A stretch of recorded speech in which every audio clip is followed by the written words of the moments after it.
નમસ્તે વિદ્યાર્થી મિત્રો, સરદાર પટેલ એજ્યુકેશનલ ઇન્સ્ટિટ્યૂટ દ્વારા સંચાલિત ઝેડકે મેંદપરા માધ્યમિક શાળા અને એસપીઆઈ સ્ટાર બેચ વતી હું મનોજ રાણપુરા આજના વિડીયો લેક્ચરમાં સ્વાગત કરું છું. વિદ્યાર્થી મિત્રો, આપણે છેલ્લે જે છે એ પાઠ 1 જે છે એ પૂર્ણ કર્યો હતો, બરાબર. આજે આપણે પાઠ નંબર 15 આર્થિક વિકાસ તે આપણે શરૂ કરવા જઈ રહ્યા છીએ. તેને પહેલાં આપણે આની એક બ્લુપ્રિન્ટ આપી દઉં. પાઠ 15 જે છે એના બોર્ડની પરીક્ષાની અંદર ટોટલ 4 માર્કનું પૂછાય છે. એક 3 માર્કનો પ્રશ્ન પૂછાય છે અને એક જે છે એ ઓબ્જેક્ટિવમાં પૂછાય છે. એટલે ખાલી જગ્યા નીકળી શકે, ખરા ખોટામાં નીકળી શકે અથવા એમસીક્યુમાં નીકળી શકે, બરાબર. તો 15મો પાઠ જે છે એની આપણે શરૂઆત કરીએ. પાઠનું નામ જ શું છે? આર્થિક વિકાસ, બરાબર. પ્રત્યેક વ્યક્તિની પ્રત્યેક સવાર અલગ અલગ હોય છે. હવે જો દ્વિઅર્થી છે, એટલે શું કહેવા માંગે છે? આપણે બધાને સવાર તો સરખી જ પડે, પરંતુ દરેકની જીવનશૈલી કેવી હોય છે? અલગ અલગ હોય છે. ઉદાહરણ તરીકે અમિતાભ બચ્ચન હોય તો એની સવાર અને આપણી સવારમાં ઘણો બધો ફેરફાર હશે ને, બરાબર. એ ઉચ્ચ જીવનશૈલી છે એ ભોગવતા હોય છે, જ્યારે આપણે જે છે એ સવારે ઉઠીને જે છે એ સતત વિચારવું પડે કે આજે આપણે કયું કાર્ય કરવાનું છે. જ્યારે જે ખૂબ જ અમીર લોકો જે છે, બરાબર, એની બધું વેલ સેટ હોય છે, એટલે એટલું બધું કાંઈ ધ્યાન રાખવાનું હોતું નથી. જ્યારે આપણે જે છે અને આપણાથી સાવ જે ગરીબ લોકો જે છે એ ગરીબ લોકો તો દરરોજ સવારે એને પહેલાં એ વિચારવું પડે ક્યાં આગળ કામ મળશે મને. આમ શું કહેવા માંગે છે? પ્રત્યેક વ્યક્તિની સવાર કેવી હોય છે? અલગ અલગ હોય છે. કેટલાક લોકો ભૌતિક સુખ સુવિધાથી ભરપૂર જીવન જીવે છે, પરંતુ વિશ્વની મોટા ભાગની વસ્તી જીવનને અસ્તિત્વ ટકાવી રાખવા માટે સંઘર્ષ કરતી જોવા મળે છે. જો શું કહે છે? કેટલાક લોકો ભૌતિક સુખ સુવિધાથી ભરપૂર જીવન જીવતા હોય છે, બરાબર. કે ભાઈ સચિન તેંડુલકર હોય, મુકેશ અંબાણી હોય, અનિલ અંબાણી હોય, ત્યાર પછી અમિતાભ બચ્ચન હોય. આવા તો અઢળક જે લોકો જે છે, બરાબર, એ લોકો જે શું કરતા હોય છે? એ ભૌતિક સુખ સુવિધાથી પોતાનું જીવન છે એ જીવતા હોય છે, પરંતુ વિશ્વની મોટા ભાગની વસ્તી જે છે, એટલે કે જે ગરીબ લોકો જે છે એ પોતાનું જીવન અસ્તિત્વને ટકાવી રાખવા માટે સંઘર્ષ કરતી જોવા મળે છે. આ ગરીબ તરીકે ઓળખાતા લોકો માટે ભૌતિક સુખ, ત્યાર પછી સુવિધા, આરામ એ કલ્પનાનો વિષય છે, કારણ કે એ આવું સુખ સુવિધા જે અમીર લોકો ભોગવે છે એવો ભોગવી શકવાના નથી અને આરામ પણ કરી શકવાના નથી. તો આવી પરિસ્થિતિ કેવી રીતે ઉદ્ભવી, આ પરિસ્થિતિમાંથી બહાર કેવી રીતે નીકળવું વગેરે જેવા પ્રશ્નોનો ઉત્તર જે છે એ આ પાઠની અંદર આપણને આપવામાં આવ્યો છે. તો સૌથી પહેલાં આપણને આપ્યું છે ટોપિક કયો છે? આર્થિક વિકાસ. પ્રશ્ન પૂછાય આર્થિક વિકાસ એટલે શું? ઓકે, ચાલો ધ્યાન આપજો કે આજના આધુનિક યુગમાં વિશ્વનો પ્રત્યેક દેશ વિકાસ માટે પ્રયત્ન કરે છે, બરાબર. આજનો આધુનિક યુગમાં વિશ્વનો પ્રત્યેક દેશ, નાનો દેશ હોય કે મોટો દેશ હોય, એ દરેક પોતાના દેશનો વિકાસ કરવા માટે પ્રયત્ન કરતા હોય છે. પરંતુ વિકાસ એ માત્ર આર્થિક જ નહીં, અનેક પાસા ધરાવતી સામાજિક પરિવર્તનની પ્રક્રિયા છે. હવે ખાસ સમજજો, આપણે નકર વિકાસ કોને સમજીએ કે પૈસા જે છે એ સમૃદ્ધિ આવી જાય એને આપણે શું ગણીએ છીએ? આર્થિક વિકાસ. પણ અહીંયા અર્થશાસ્ત્રની ભાષામાં શું કહેવાય છે કે વિકાસ એ માત્ર આર્થિક પાસું નહીં, પરંતુ અનેક સામાજિક પરિવર્તનની પ્રક્રિયા છે. એટલે સમાજ સાથે જોડાયેલી પ્રક્રિયા છે, બરાબર. સમાજના વિવિધ મુદ્દા સાથે જોડાયેલી પ્રક્રિયા છે. તો આર્થિક વિકાસ એ કોઈ પણ દેશની રાષ્ટ્રીય આવકમાં થતો સતત વધારો દર્શાવે છે. આપણા દેશની જે કુલ આવક છે એને શું કહેવાય? રાષ્ટ્રીય આવક કહેવામાં આવે છે, બરાબર. તો આર્થિક વિકાસ એ કોઈ પણ દેશની રાષ્ટ્રીય આવકમાં થતો સતત વધારો દર્શાવે છે. આર્થિક વિકાસ એટલે શું? તો આપણે 3 વસ્તુ કીધી. તો એ પહેલી કે દેશની રાષ્ટ્રીય આવકમાં સતત વધારો થતો હોય, એટલે આપણી જે દેશની કુલ આવક હોય, બરાબર, એ કેવી થતી હોય? વધતી જતી હોય. ત્યાર પછી દેશની માથાદીઠ આવકમાં વધારો. હવે માથાદીઠ આવક એટલે શું કહેવાય? આપણી જે કુલ આવક જે છે, બરાબર, કુલ આવક એને કેના વડે ભાંગી નાખવાના? તો એને કુલ વસ્તી વડે જે છે એ ભાંગી નાખવામાં આવે તો આપણને જે છે એ શું મળે છે? એક વ્યક્તિની માથાદીઠ આવક છે એ પ્રાપ્ત થાય છે. અને ત્રીજું, લોકોના જીવન ધોરણમાં સુધારો થવો. આ ખાસ અગત્યનું છે કે ભાઈ અમીર લોકો નહીં, ગરીબ લોકો જે છે એ પણ પોતાના એને પીવાનું ચોખ્ખું પાણી મળતું હોવું જોઈએ, રહેવા યોગ્ય ઘર હોવું જોઈએ, પૂરતો ખોરાક મળતો હોવો જોઈએ. આ બધું શું કહેવાય? જીવન ધોરણ કહેવાય. તો આર્થિક વિકાસ કોને કહેવાય? દેશની રાષ્ટ્રીય આવકમાં સતત વધારો થવો, દેશની માથાદીઠ આવકમાં વધારો થવો, લોકોના જીવન ધોરણમાં સુધારો થવો, આ બાબતને આર્થિક વિકાસ કહેવામાં આવે છે. બરાબર? આર્થિક વિકાસનો અર્થ સાવ સહેલો છે. હવે આપણે આ ત્રણેય બાબતને સમજાવી છે. રાષ્ટ્રીય આવક કોને કહેવાય, માથાદીઠ આવક કોને કહેવાય અને જીવન ધોરણ કોને કહેવાય. મેં તમને કહી દીધું, છતાં આપણે સમજી લઈએ. તો જોજો, દેશની કુલ આવકને રાષ્ટ્રીય આવક કહેવામાં આવે છે. બરાબર? તો દેશની કુલ આવક જે છે એને શું કહેવામાં આવે છે? રાષ્ટ્રીય આવક કહેવામાં આવે છે. દેશની કુલ રાષ્ટ્રીય આવકને દેશની કુલ વસ્તી વડે ભાંગવાથી માથાદીઠ આવક પ્રાપ્ત થાય છે. દેશની કુલ રાષ્ટ્રીય આવકને કેના વડે ભાંગી નાખવાની? કુલ વસ્તી વડે ભાંગવાથી આપણને એક વ્યક્તિની આવક પ્રાપ્ત થાય છે. એટલે એ કેવી આવક કહેવાય? સરેરાશ આવક. જ્યારે જીવન ધોરણમાં લોકોને પ્રાપ્ત થતી સગવડો જેવી કે અનાજ, કપડાં, શિક્ષણ, આરોગ્ય, વાહન વ્યવહારની સુવિધા, રહેઠાણની સુવિધાનો સમાવેશ થાય છે. બરાબર? કે અનાજ મળવું જોઈએ, પહેરવા યોગ્ય કપડાં મળવા જોઈએ, આરોગ્યની સુવિધા પ્રાપ્ત થતી હોવી જોઈએ, વાહન વ્યવહારની સુવિધા વધતી હોવી જોઈએ, રહેઠાણની સુવિધા હોવી જોઈએ. આ બધું શું કહેવામાં આવે છે? તો આને જીવન ધોરણ સાથે સંબંધ ધરાવવામાં આવે છે. ઓકે, તો આર્થિક વિકાસ એટલે શું? હજી એકવાર કહી દઉં ટૂંકમાં. તો દેશની આવકમાં સતત વધારો થવો, દેશની માથાદીઠ આવકમાં વધારો થવો અને લોકોના જીવન ધોરણમાં સુધારો થવો. આને શું કહેવામાં આવે છે? તો આને આર્થિક વિકાસ કહેવામાં આવે છે. ભારતમાં આઝાદી પછી રાષ્ટ્રીય આવક અને માથાદીઠ આવકમાં વધારો થવાથી અનાજ, કપડાં, વીજળી, શિક્ષણ, આરોગ્ય, રહેઠાણ વગેરે સેવાઓનો વપરાશ અને સુવિધામાં વધારો થયો છે. બરાબર? શું કહે છે કે ભાઈ આઝાદી પહેલાં જીવન ધોરણ નીચું હતું, પરંતુ આઝાદી પછી આપણા દેશની કુલ આવકમાં વધારો થયો અને જીવન ધોરણમાં માથાદીઠ આવકમાં પણ વધારો થયો. આના કારણે જે છે એ અનાજ, કપડાં, વીજળી, શિક્ષણ, આરોગ્ય, રહેઠાણ વગેરે સેવાઓનો વપરાશ અને સુવિધા કેવી થઈ ગઈ? વધી ગઈ. અગાઉની સરખામણીમાં ઉપરોક્ત જરૂરિયાત વધુ સારી રીતે સંતોષાઈ છે. આથી કહી શકાય કે ભારતમાં આર્થિક વિકાસ થઈ રહ્યો છે. જો સમજાઈ ગયું? આર્થિક વિકાસ કોને કહેવાય? મેઇન મુદ્દો કયો છે? આ વચ્ચેની ત્રણ લીટી કે આપણા રાષ્ટ્રીય આવકમાં સતત વધારો થવો, માથાદીઠ આવકમાં વધારો થવો અને જીવન ધોરણમાં સુધારો થવો. ચાલો, ત્યાર પછી એક મોસ્ટ ટાઈમી પ્રશ્ન છે આવડવા, આર્થિક વૃદ્ધિ અને આર્થિક વિકાસ વચ્ચેનો તફાવત સમજાવો.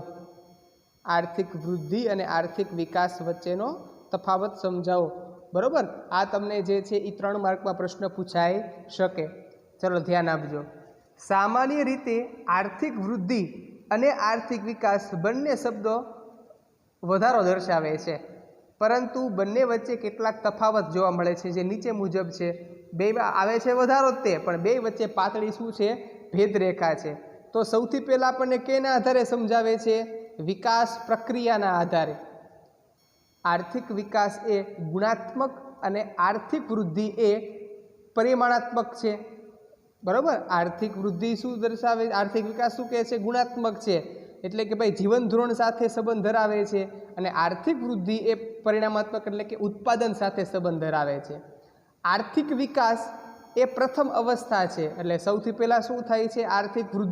આર્થિક વિકાસ થાય, અને આર્થિક વૃદ્ધિ એ આર્થિક વિકાસ પછીની અવસ્થા છે. એટલે કોઈ પણ દેશનો આર્થિક વિકાસ થાય ત્યાર પછી જે છે એ આર્થિક વૃદ્ધિ તરફ તે અગ્રેસર આગળ વધે છે.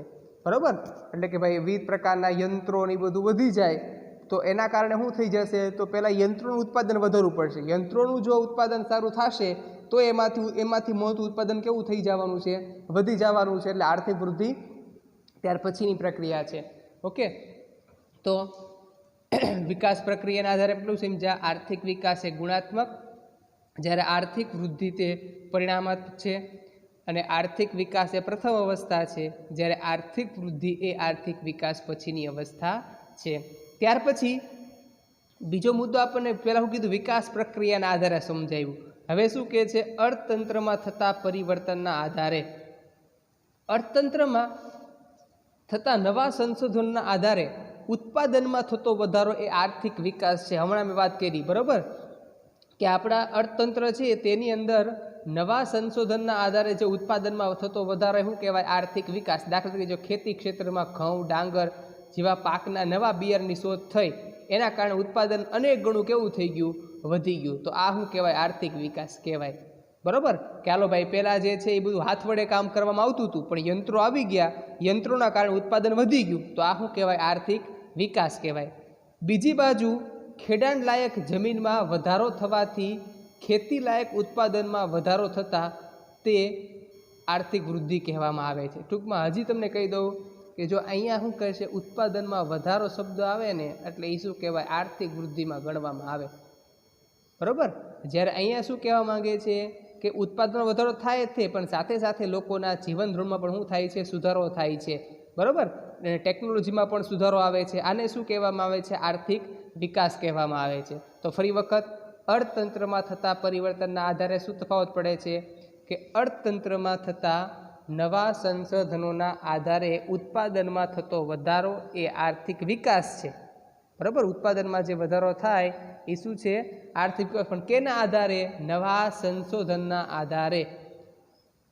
દાખલા તરીકે ખેતી ક્ષેત્ર ઘઉં, ડાંગર જેવા પાકમાં નવા બિયારણની શોધ થતાં ઉત્પાદનમાં અનેક ગણો વધારો થયો. તો આ શું દર્શાવે છે, આર્થિક વિકાસ દર્શાવે છે. બીજી બાજુ શું કહે છે કે ખેડાણ લાયક જમીનમાં વધારો થવાથી ખેતી લાયક ઉત્પાદનમાં વધારો થાય તે શું કહેવાય છે, આર્થિક વૃદ્ધિ કહે છે.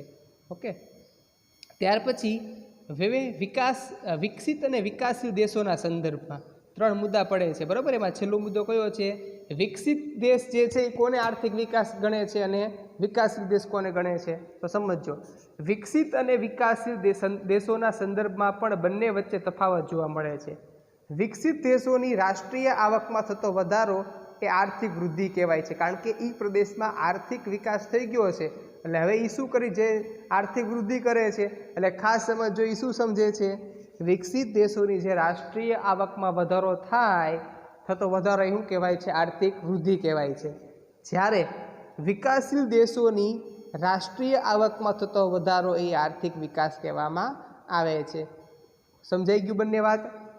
ચાલો, તો પહેલાં હું કીધું, વિકાસ પ્રક્રિયાના આધારે સમજાયું.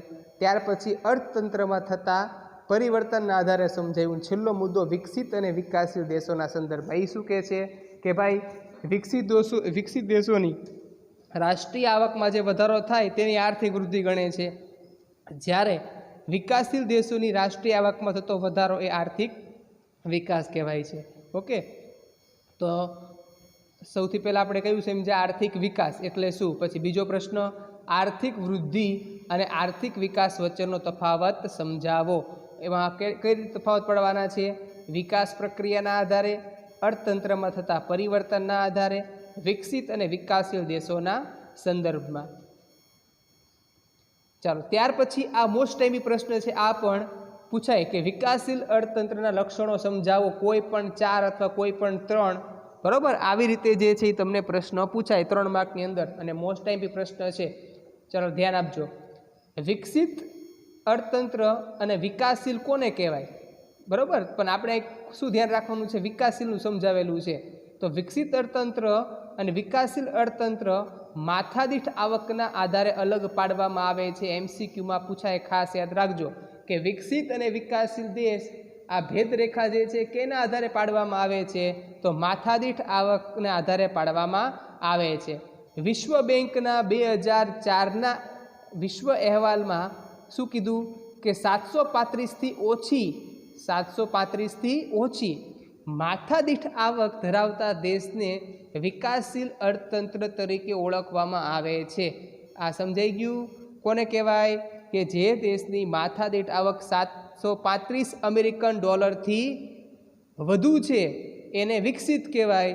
જે દેશની જે માથાદીઠ આવક જે છે 735 અમેરિકન ડોલરથી કેવી છે, નીચી છે, એને વિકાસશીલ દેશ કહેવામાં આવે છે. બરાબર, તો જો અહીંયા આ જે નિશાની જે છે ને, કે નિશાની છે, ડોલર નિશાની છે. બરાબર, તો તો આ યાદ રહી જવું જોઈએ કે 735થી વધુ માથાદીઠ આવક તો એ શું કહેવામાં આવે છે? વિકસિત કહેવામાં આવે છે. 735 અમેરિકન ડોલરથી નીચી આવક તો એને વિકાસશીલ જે છે એ ગણવામાં આવે છે. તો સૌથી પહેલાં લક્ષણો જે આપ્યા છે કે વિકાસશીલ દેશના લક્ષણો કેવા? તો જો ભારત દેશ છે એ કેવો છે? વિકાસશીલ દેશ છે. તમે ભારતના આધારે જે લક્ષણો નક્કી કરો ને તો તમારે એમના વિકાસશીલ અર્થતંત્ર લક્ષણો બની જાય. જો આપણે ક્રમ બાય ક્રમ જોઈએ. સૌથી પહેલાં શું કહે છે કે વિકાસશીલ દેશોનું પહેલું લક્ષણ નીચી માથાદીઠ આવક. જે દેશ વિકાસશીલ હોય તેની રાષ્ટ્રીય આવક કેવી જોવા મળે છે? નીચી જોવા મળે છે. જ્યારે વસ્તી વૃદ્ધિનો દર વધુ હોવાથી માથાદીઠ આવક નીચી રહે છે. નીચી માથાદીઠ આવકના કારણે જીવન ધોરણ નીચું રહેવા પામે છે. હવે હું સાવ સિમ્પલ અર્થમાં તમને સમજાવું. ઉદાહરણ તરીકે એક પતિ પત્ની જે છે બરાબર, એને સંતાનો ખાલી જે છે એ 2 જ છે. તો ટોટલ કેટલા વ્યક્તિ થયા એના ઘરમાં? 4 વ્યક્તિ થયા બરાબર. હવે આ 4 વ્યક્તિ જે છે એ ઉદાહરણ તરીકે ટોટલ જે છે એ 40,000 એની ઘરની આવક જે છે, તો એની માથાદીઠ આવક કેટલી થઈ? તો અહીંયા આપણે શું કરી નાખવાનો? ભાગ કરી નાખો. કેટલી થઈ? 10,000 જેટલી માથાદીઠ આવક થઈ બરાબર. હવે આની જરૂરિયાત જો તમે શું થશે? વ્યવસ્થિત પૂરી થશે બરાબર. કારણ કે ઘરમાં કેટલા વ્યક્તિ છે? 4 વ્યક્તિ છે. હજી એના એક ઉદાહરણ દ્વારા સમજાવું. એટલી આપણે જે છે એ મોટી આવક નથી લેવી. ઉદાહરણ તરીકે જે છે એ ઘરની આવક જે છે એ કેટલી છે? 20,000 છે બરાબર. કેટલી છે? 20,000 છે. અને 20,000 જે છે એટલે 20,000 અને ઘરમાં કેટલા વ્યક્તિ છે? 4 વ્યક્તિ છે. કેટલા વ્યક્તિ છે? 4 વ્યક્તિ છે. તો અહીંયા જે છે એ આપણે લઈ લો કેટલા થઈ જશે? 4 પંચાને 20. તો કેટલા થઈ ગયા? જો 5,000. એક વ્યક્તિની આવક કેટલી થઈ? માથાદીઠ આવક 5,000 થઈ. હવે તમને બીજું ઉદાહરણ સમજાવું કે ભાઈ એક વ્યક્તિની ઘરની આવક કેટલી છે? 20,000 જ છે. પરંતુ ત્યાં આગળ એની વસ્તી જે છે એ તમે જોવા જાઓ તો ઉદાહરણ તરીકે હાલો 10ની છે. કેટલી છે? 10ની છે. તો આપણે અહીંયા ઉડાડી દો બરાબર. તો કેટલી રહી? એક વ્યક્તિના ભાગે જે છે એ કેટલી આવક આવશે? 2,000. તો વિચાર કરો શું કામ આવું થયું? ઓલા ઘરની વસ્તી કેવી છે? વધુ છે. અને બીજા ઘરની વસ્તી કેવી છે? ઓછી છે. એટલે બેયના જીવન ધોરણમાં તફાવત હશે. ઓલા જેની માથાદીઠ આવક 2,000 છે બરાબર, એને બધું જોઈ વિચારીને ઘર પૂરું કરવું પડશે. જ્યારે આ બધા જે છે એને પોતાને આ ઘરની આવક જે છે એ ભલે ઓછી રહી પરંતુ એની સામે સંતાનની સંખ્યા પણ કેવી છે? ઓછી છે. એટલે એ જે છે એ રીતે પોતાના મોજ શોખથી પોતાનું જીવન છે એ જીવી શકશે. તો અહીંયા આપણા દેશની અંદર જે છે એવું જ થાય છે કે ભાઈ આપણા વિકાસશીલ દેશની અંદર શું થાય છે? રાષ્ટ્રીય આવક નીચી હોય છે, જ્યારે વસ્તી વૃદ્ધિનો દર વધુ હોવાથી તમે વિચાર કરો અત્યારે ભારતની વસ્તી કેટલી છે? 1 અબજ બરાબર. 35 કરોડ સુધીની વસ્તી જે છે એ ભારતની પહોંચી ગઈ છે. એટલે માથાદીઠ આવક કેવી આવે? હા, ઓછી આવે. એના કારણે જીવન ધોરણ કેવું રહે છે? નીચું રહે છે. એટલે ખાસ પેલું લક્ષણ શું યાદ રાખવાનું છે કે જે વિકાસશીલ દેશ હોય તેની માથાદીઠ આવક કેવી હોય છે? નીચી હોય છે બરાબર. ત્યાર પછી આપણે સમજીએ બીજો મુદ્દો જે છે એ વસ્તી વૃદ્ધિ. વિકાસશીલ રાષ્ટ્રોમાં વસ્તી વધારો વધુ જોવા મળે છે. ભારત કેવો દેશ છે? વિકાસશીલ બરાબર. તો જો આપણે ભારત વિકાસશીલ દેશ છે તો આપણો વસ્તી વૃદ્ધિનો દર પણ કેવો છે? વધુ છે. આવા દેશોમાં વસ્તી વૃદ્ધિનો દર કેટલો હોય છે? 2% અથવા તેનાથી વધુ જોવા મળે છે બરાબર. તો પહેલું શું કીધું? તો આપણને જે વિકાસશીલ દેશ હોય એની નીચી માથાદીઠ આવક હોય છે. પછી વસ્તી વૃદ્ધિ કે વિકાસશીલ રાષ્ટ્રોની વસ્તી વધારો વધુ જોવા મળે છે. આવા દેશોમાં વસ્તી વૃદ્ધિનો દર કેટલો હોય છે? 2% અથવા તેનાથી વધુ જોવા મળે છે. કૃષિ ક્ષેત્ર પર અવલંબન. અવલંબન એટલે શું કહેવાય? આધારિત. વિકાસશીલ રાષ્ટ્રોમાં ખેતી મુખ્ય આર્થિક પ્રવૃત્તિ છે. હવે ભારત એ કેવો દેશ છે? વિકાસશીલ. તો આપણી તમે જો મુખ્ય આર્થિક પ્રવૃત્તિ કઈ છે? ખેતી છે ને બરાબર. અને દેશના 60% લોકો જે છે રોજગારી માટે ખેતી પર આધારિત હોય છે. દેશના 60% લોકો જે છે બરાબર એ કેના ઉપર આધાર રાખતા હોય છે? ખેતી કરવા ઉપર આધારિત હોય છે. એનામાંથી રોજગારી મેળવતા હોય છે. દેશની રાષ્ટ્રીય આવકમાં પણ ખેતીનો ફાળો જે છે એ કેટલો હોય છે? 25%ની આસપાસ હોય છે બરાબર. આપણી દેશની જે કુલ આવક હોય એમાંથી ખેતીમાંથી આવકનો હિસ્સો કેટલો હોય છે? 25%. ચાલો આપણે પહેલાં 3 મુદ્દા કીધા. પહેલાં હું કીધું? નીચી માથાદીઠ આવક. ત્યાર પછી વસ્તી વૃદ્ધિ અને કૃષિ ક્ષેત્ર પર અવલંબન, એટલે વિકાસશીલ દેશ હોય ત્યાં નીચી માથાદીઠ આવક જોવા મળે છે, વસ્તી વૃદ્ધિમાં વધારો જોવા મળે છે અને કૃષિ ક્ષેત્ર પર અવલંબન એટલે એ ખેતી ઉપર જે છે એ આધારિત હોય છે. મુખ્ય આર્થિક પ્રવૃત્તિ કઈ હોય છે? ખેતી હોય છે. ત્યાર પછી આપણે સમજીએ આવકની વહેંચણીની અસમાનતા. બરાબર, આમાં ધ્યાન આપજો હવે કે વિકાસશીલ રાષ્ટ્રોમાં આવક તથા ઉત્પાદનના સાધનની વહેંચણીમાં અસમાનતા જોવા મળે છે. આ અસમાનતા ગ્રામીણ અને શહેરી બંને વિસ્તારમાં જોવા મળે છે. વિકાસશીલ રાષ્ટ્રોમાં આવક અને ઉત્પાદનના સાધનની વહેંચણીમાં, જે ઉત્પાદનના સાધન તમને કહી દો કયા કયા કહેવાય? જમીન, બરાબર. ત્યાર પછી હાલો, હા, તો જમીન જે છે એ ઉત્પાદનનું એક શું કહેવાય છે? સાધન કહેવામાં આવે છે. બરાબર. પછી યંત્રો જે છે, શ્રમ છે, આ બધાનો સમાવેશ કેની અંદર થઈ જાય છે? તો ઉત્પાદનના સાધનના સમાવેશ થઈ જાય છે. જમીન, મૂડી, શ્રમ અને નિયોજન, આવા 4 જે છે ઉત્પાદનના સાધનો છે. આ અસમાનતા ગ્રામીણ અને શહેરી બંને વિસ્તારમાં જોવા મળે છે. એટલે ગામડામાં પણ જોવા મળે અને શહેરોમાં પણ જોવા મળે. એટલે અમીર અને ગરીબો એ બે વચ્ચે અમીર લોકો જે છે એની પાસે ઉત્પાદનના સાધનો વધુ છે, ગરીબ લોકો પાસે એટલા બધા ઉત્પાદનના સાધનો નથી. તો આવું ગામડામાં પણ જોવા મળે અને શહેરોમાં પણ જોવા મળે. હવે જો તમને ઉદાહરણ દ્વારા સમજાવ્યું છે, દેશના ટોચના 20% ધનિક લોકો, કેટલા કહે છે? પહેલાં 20% ધનિક લોકો રાષ્ટ્રીય આવકનો કેટલો હિસ્સો લઈ જાય છે? 40% હિસ્સો ધરાવતા હોય છે. બરાબર. ત્યાર પછી તળિયાના એટલે જે સાવ ગરીબ લોકો જે છે એ 20% લોકો જે છે એના રાષ્ટ્રીય આવકનો કેટલો હિસ્સો આવે છે? 10% આવે છે. બરાબર. તો વિચાર કરો કે ટોટલ આપણને કેટલા 50% થઈ ગયું. હવે વચ્ચે મધ્યમ વર્ગ જે છે એ કેટલા ટકા ઘટ્યું? 60%. એ 60% છે ને હિસ્સો કેટલો આવે છે એના ભાગે? 50%. તો અહીં તમે તફાવત જુઓ કે ઓછા લોકો જે છે એટલે અમીર લોકો જે છે એની પાસે પૈસા કેવા છે? વધુ છે. રાષ્ટ્રીય આવકમાં એનો હિસ્સો કેટલો છે? 40% છે. ગરીબ લોકો જે 20% છે એની પાસે માત્ર રાષ્ટ્રીય આવકનો હિસ્સો કેટલો છે? 10%. એટલે એની પાસે એટલા બધા પૈસા નથી. આપણને ખબર પડે છે આવકની અસમાનતા કે અમીર લોકો જે છે એની પાસે બહુ પૈસા છે, જ્યારે ગરીબ લોકો પાસે પૈસા નથી. તો આવકની વહેંચણીમાં શું જોવા મળે છે? અસમાનતા જોવા મળે છે. આ સમજાઈ ગયું તમને કે ભાઈ ઉપરના જે 20% લોકો જે છે ધનિક લોકો છે એ રાષ્ટ્રીય આવકના 40% હિસ્સો લઈ જાય છે. તળિયાના જે ગરીબ લોકો જે છે એ રાષ્ટ્રીય આવકના એનો હિસ્સો કેટલો હોય છે? 10% હોય છે. અને બાકીના વધ્યા કેટલા? 60%. તો 60%ના ભાગે અહીંયા કેટલા આવે? 50%.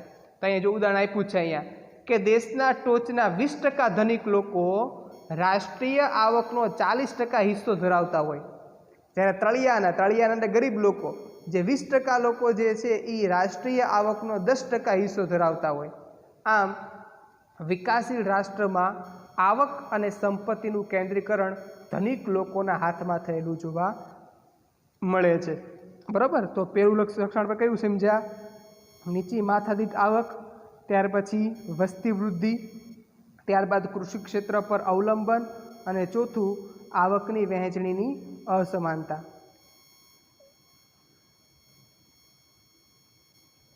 ચાલો હવે ત્યાર પછી જે આવે છે મુદ્દો કયો છે? 5મો મુદ્દો બેરોજગારી.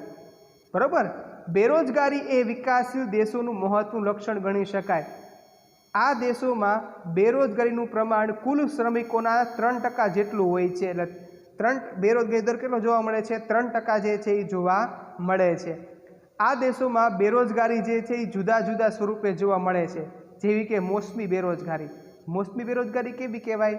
કે ભાઈ મોસમ પ્રમાણે બેરોજગાર રહેતા હોય મોસમી બેરોજગારી કહેવાય.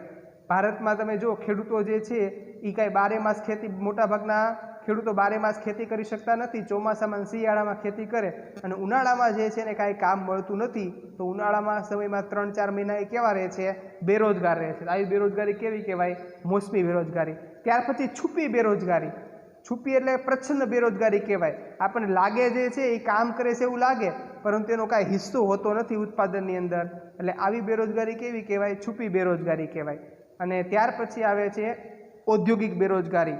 બરાબર. તમે જો ઘણી વખત હીરામાં ને એવા બધા મંદી આવે કે ઉદ્યોગોમાં મંદી આવે તો કામદારોને કેવા છૂટા કરી દેવામાં આવે અને કામ મળતું નથી. તો એવા લોકો જે છે બેરોજગાર બને છે, જે બેરોજગારી લાંબા ગાળાની હોય છે। તો આ મુદ્દામાં શું યાદ રાખવાનું છે? વિકાસશીલ દેશોમાં બેરોજગારી જે છે એનું પ્રમાણ કુલ શ્રમિકોના 3% જેટલું હોય છે। આ દેશોમાં બેરોજગારી જુદા જુદા સ્વરૂપે જેવી કે મોસમી બેરોજગારી, છુપી બેરોજગારી, ઔદ્યોગિક બેરોજગારી વગેરે જોવા મળે છે, જે બેરોજગારી લાંબા ગાળાની હોય છે। બરાબર। ત્યાર પછી ગરીબી। ગરીબી એ વિકાસશીલ રાષ્ટ્રનું લક્ષણ છે, જે લોકોને પોતાની પ્રાથમિક જરૂરિયાતો જેવી કે અનાજ, ત્યાર પછી કપડાં, રહેઠાણ, શિક્ષણ, આરોગ્ય વગેરે સંતોષી શકતા ન હોય તેને ગરીબ કહેવાય। બરાબર। ટૂંકી વ્યાખ્યા ગરીબ એટલે શું? તો જે વ્યક્તિ પોતાની પ્રાથમિક જરૂરિયાતો અને અનાજ ન મળતું હોય, પહેરો યોગ્ય કપડાં ન મળતા હોય, ઘર ન હોય, શિક્ષણની સુવિધા ન હોય કે આરોગ્યની સુવિધા મળતી ન હોય, આવા વ્યક્તિ જે છે ને ગરીબ ગણવામાં આવે છે। વિકાસશીલ દેશોમાં આવા લોકોનું પ્રમાણ કુલ વસ્તીના 3 ભાગ જેટલું હોય છે। બરાબર। એટલે કુલ વસ્તી જે છે એનો 3 ભાગ જે 33% જેટલા લોકો જે છે એ ગરીબ હોય છે, 3 ભાગ। આગળ ત્યાર પછી આપણે જોવા જઈએ દ્વિમુખી અર્થતંત્ર। વિકાસશીલ દેશોમાં અર્થતંત્રનું સ્વરૂપ દ્વિમુખી હોય છે, એટલે એકનો વિકાસ થયો હોય છે જ્યારે બીજાનો વિકાસ ન થયો એને શું કહેવાય? દ્વિમુખી। તો ગામડાનો વિકાસ ન થયો અને શહેરનો વિકાસ થયો હોય, બરાબર। જો જેમ કે એક બાજુ ગ્રામ્ય વિસ્તારમાં પછાત ખેત પદ્ધતિ હોય, જૂની પુરાણ હળથી ખેતી કરતા હોય, બરાબર, જૂની પુરાણી યંત્ર સામગ્રી, રૂઢિચુસ્ત સામાજિક માળખું, પરંપરામાં રૂઢિચુસ્તતામાં અંધશ્રદ્ધા વહેમમાં બધું માનતા હોય, ત્યાં આગળ ઓછું ઉત્પાદન છે એ જોવા મળે છે। બીજી બાજુ શહેરી ક્ષેત્રમાં આધુનિક ઉદ્યોગો જોવા મળે, નવી ઉત્પાદન પદ્ધતિ હોય, આધુનિક યંત્રો હોય, વૈભવશૈલી જીવનશૈલી, રવિવારે જે છે એ જમવા જતા હોય, બરાબર, વીકલી પ્રવાસ કરતા હોય, પિકનિક કરતા હોય, તો આ કેવી જીવનશૈલી કહેવાય? વૈભવી જીવનશૈલી કહેવાય। ઘરમાં એસી, ફ્રીજ હોય, બે કાર હોય, આ બધી જીવનશૈલી વૈભવી કહેવાય, બરાબર। તો અહીંયા શું કહે છે કે વિકાસશીલ દેશોમાં દ્વિમુખી અર્થતંત્ર જોવા મળે છે, જેમ કે ગામડામાં જે છે જેટલો વિકાસ થયો હોતો નથી, જ્યારે શહેરોનો વિકાસ થયેલો હોય છે। ત્યાર પછી પાયાની અપર્યાપ્ત સેવાઓ। વિકાસ માટે અનિવાર્ય પાયાની સેવાઓ જેવી કે શિક્ષણ, વાહન વ્યવહાર, સંદેશા વ્યવહાર, વીજળી, આરોગ્ય, બેન્કિંગ વગેરેનો આવા અર્થતંત્રમાં ઓછો વિકાસ જોવા મળે છે। તમે જો વિકસિત દેશોની સાપેક્ષમાં, બરાબર, અમેરિકાનું એનું શિક્ષણ જુઓ અને ભારતનું શિક્ષણની વ્યવસ્થા જુઓ, વાહન વ્યવહાર આપણે ત્યાં જોતા હોય તો તમે રસ્તા એના જોશો, કારણ કે અમેરિકા વિકસિત છે, ભારત કેવો દેશ છે? વિકાસશીલ દેશ છે। સંદેશા વ્યવહાર તમે જો 5G 7G સુધી પહોંચી ગયા અને આપણે જે 4Gમાં રખડીએ છીએ, છે ને તફાવત। પછી વીજળીની બાબતમાં તો આપણે હજી એવા ઘણા બધા ગામો જે છે ને 24 કલાક વીજળી મળતી નથી। આરોગ્યની સુવિધા તો વિશ્વના બીજા દેશો આપણા કરતાં આરોગ્યમાં બહુ આગળ છે। બેન્કિંગની સુવિધા વગેરે જે છે એનો અર્થતંત્રમાં ઓછો વિકાસ થયેલો જોવા મળે છે, જે દેશના વિકાસ માટે અવરોધક બને છે, બરાબર। તો 5મા લક્ષણથી ફરીવાર બેરોજગારીમાં પહેલાં વિકાસશીલ અર્થતંત્રમાં 5મું લક્ષણ કયું છે? બેરોજગારી।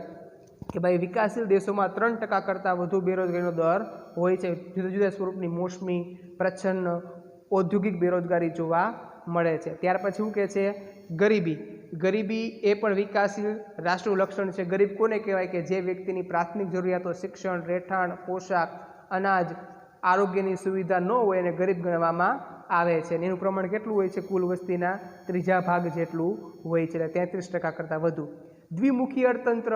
દ્વિમુખ એટલે એટલે 2, બરાબર, એકનો વિકાસ થયો હોય, બીજાનો વિકાસ થયો હોતો નથી। તો ગામડાના વિકાસમાં તમે જોવા જાઓ તો હજી જ્યાં વિકાસશીલ દેશ હોય ત્યાં ખેત પદ્ધતિ જૂની પુરાણી હોય છે, યંત્ર સામગ્રી જૂની હોય, રૂઢિરિવાજો ચુસ્ત હોય છે, ઓછું ઉત્પાદન જોવા મળે છે। બીજી બાજુ શહેરોમાં તમે જોવા જાઓ તો ત્યાં આગળ આધુનિક ઉદ્યોગો, નવી ઉત્પાદન પદ્ધતિ, આધુનિક યંત્રો તેમજ વૈભવી જીવનશૈલી જોવા મળે છે। ત્યાર પછી 8મું શું કહે છે? પાયાની અપર્યાપ્ત સેવાઓ।